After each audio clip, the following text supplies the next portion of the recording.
One of the most important things you can do in hiring a plumbing company is checking out their reviews. But not just their good reviews, looking at their one-star reviews as well. You know, how did they handle that? Did they have a commitment to resolve that issue?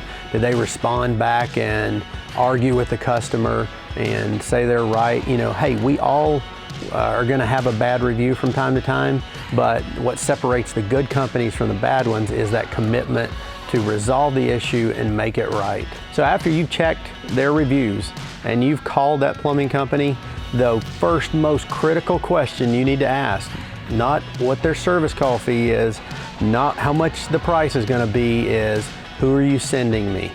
That is the key question. Are you getting a licensed plumber or are you just getting a technician?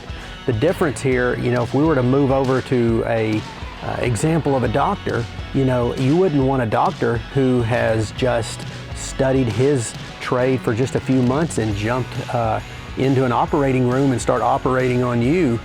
that just wouldn't go over well. Well, today's industry, they're doing that. They're putting plumbers in trucks within 3 months.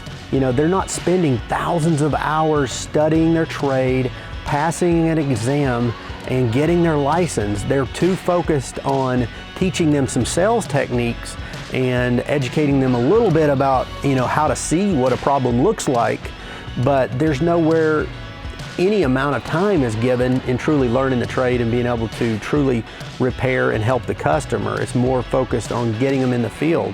Whereas we want to take that time to give these plumbers thousands of hours of training and in-field and out-of-field experience before we're going to put them in your home. If quality of work is important to you and you want your work done right the first time, you need a licensed plumber in your home to do it.